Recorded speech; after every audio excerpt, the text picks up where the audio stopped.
जय श्री राम, जय श्री राम, जय जय श्री राम। प्रिय भक्त मित्रों, प्रतिदिन की भांति मैं आपको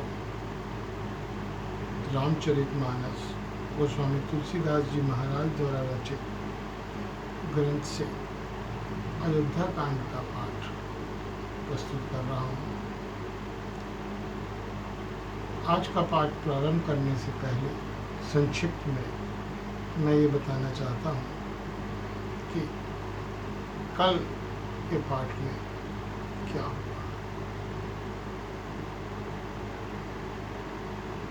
भरत और शत्रुघ्न सभी माताओं से जहाँ प्रभु श्री राम विराजमान है वहाँ पहुँच गए हैं और वहाँ के जो भील जाति के लोग हैं वे उनकी सेवा कर रहे हैं।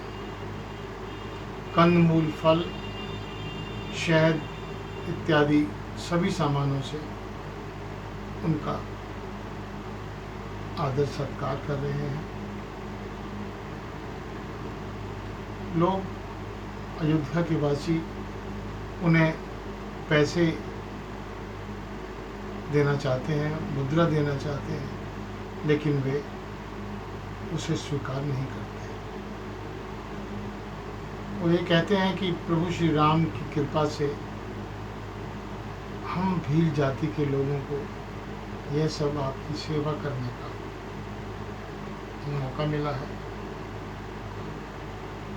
और आप लोगों के दर्शन बड़े ही दुर्लभ हैं, तो इसलिए कृपया संकोच छोड़कर हमारा प्रेम देखकर कृपा कीजिए, हमें कृतार्थ करने के लिए यह फल, अंकुर इत्यादि ग्रहण कीजिए।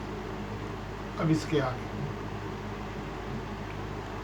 तुम्हें प्रिय पाहुने बन पगुधारे, सेवा जोग ने भाग हमारे। देव कहा हम तुमरे गुसाई, ईंधन उपात की रात बिताए। आप प्रिय पाहुने वन में पधारे, आपकी सेवा करने के योग्य हमारे भाग्य नहीं है। हे स्वामी, हम आपको क्या देंगे? भीलों की मित्रता तो बस ईंधन और पत्तों ही तक सीमित रहती है। हमारी तो बड़ी ही बड़ी भारी सेवा है। हम आपके कपड़े और बर्तन नहीं चुरा लेते। हम लोग जड़ जीव हैं, जीवों की हिंसा करने वाले हैं, कुटिल, कुचाली, कुबुद्धि और कुजाती है।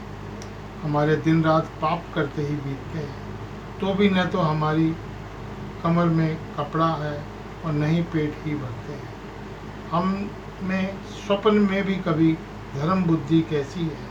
यह सब तो प्रभु श्री राघनाथ जी के दर्शन का प्रभाव है।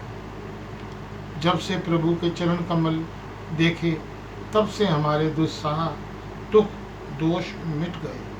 वनवासियों के वचन सुनकर अयोध्या के लोग प्रेम में भर गए और उनके भाग्य की सराहना करने लगे। सब उनके भाग्य की सराहना करने लगे और प्रेम वचन सुनाने लगे।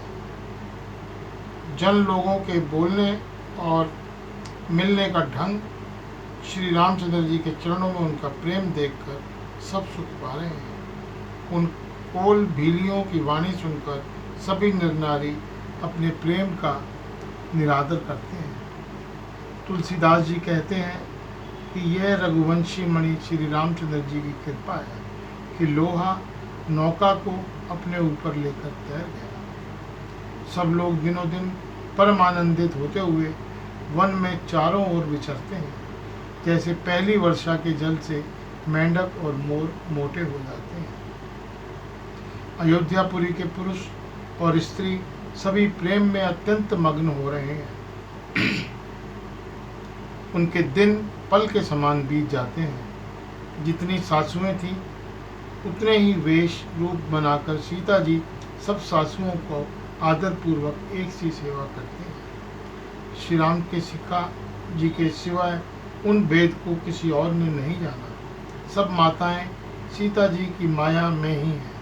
सीता जी ने सासुओं देवकी को सेवा से वश में कर लिया है। उन्होंने सुख पाकर सीख और आशीर्वाद दिए। सीता जी समेत दोनों भाइयों ने श्री राम और लक्ष्मण को सरल स्वभाव देखकर कुटिल रानी के कई भरपेट पछताई। वे पृथ्वी तथा यमराज को याचना करती हैं, किंतु धरती बीच फटकर समा जाने के लिए रास्ता नहीं देती और विधाता मौत नहीं देता। लोक और वेद में प्रसिद्ध और कवि ज्ञानी भी कहते हैं कि जो श्री राम जी से विमुख, उनके नरक भी ठौर नहीं मिलती। सबके मन में यह संदेह हो रहा है कि हे विधाता, श्री रामचंद्र जी का अयोध्या जाना होगा अथवा नहीं। भरत जी को तो रात की नींद न तो आती है और न ही दिन में भूख लगती है।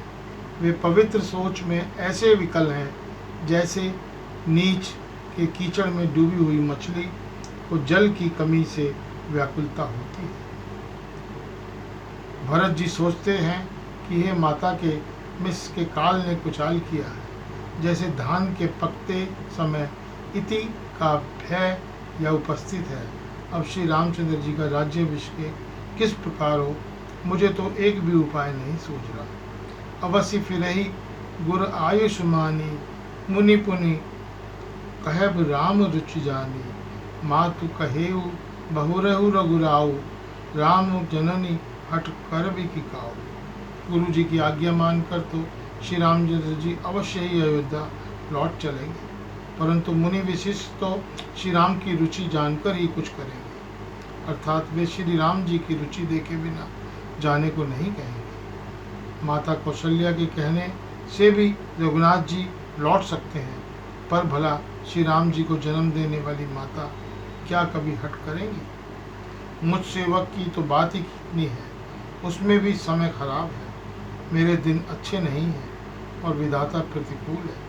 यदि मैं हट करता हूँ तो यह घोर कुकर्म अधर्म होगा, क्योंकि सेवक का धर्म शिव जी के पर्वत कैलाश से भी भारी नहीं है। एक भी युक्ति भरत जी के मन में न ठहरी। सोचते ही सोचते रात बीत गई। भरत जी प्रातः काल स्नान करके प्रभु श्री रामचंद्र जी के सिर नवाकर वैसे ही कि ऋषि वशिष्ठ जी ने उनको बुलवा भेजा। भरत जी गुरु के चरण कमल में प्रणाम करके आज्ञा पाकर बैठ गए। उसी समय ब्राह्मण, महाजन, मंत्री आदि सभी सभासद आकर जुट गए। श्रेष्ठ मुनि वशिष्ठ जी समयोचित वचन बोले, हे सभासदों, हे सुजान भरत, सुनो। सूर्य कुल के सूर्य महाराज श्री रामचंद्र जी धर्म धुरंधर और स्वतंत्र भगवान हैं। हे सत्य प्रतिज्ञ, वे सत्य प्रतिज्ञ हैं और वेद की मर्यादा के रक्षक हैं। श्री राम जी का अवतार ही जगत के कल्याण के लिए हुआ है। वे गुरु, पिता और माता के वचनों के अनुसार चलने वाले हैं, दुष्टों के दल का नाश करने वाले हैं और देवताओं के हितकारी हैं। नीति, प्रेम, परमार्थ और स्वार्थ को श्री रामचंद्र जी के समान तत्व से कोई नहीं जानता। ब्रह्मा, विष्णु, महादेव, चंद्र, सूर्य, दिक्पाल, माया और जीव सभी कर्म और काल हैं। शेष जी और पृथ्वी एवं पाताल के अनन्य राजा आदि जहाँ तक प्रभुता है और योग की सिद्धियाँ तो वेद और शास्त्रों में गाई गई हैं। हृदय में अच्छी तरह विचार कर देखो तो वह स्पष्ट दिखाई देगा।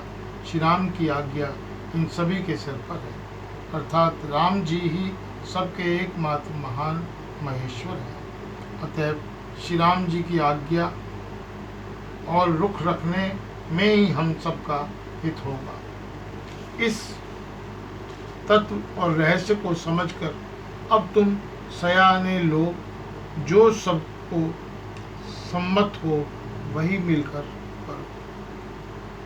जय श्री राम। आज के लिए केवल इतना।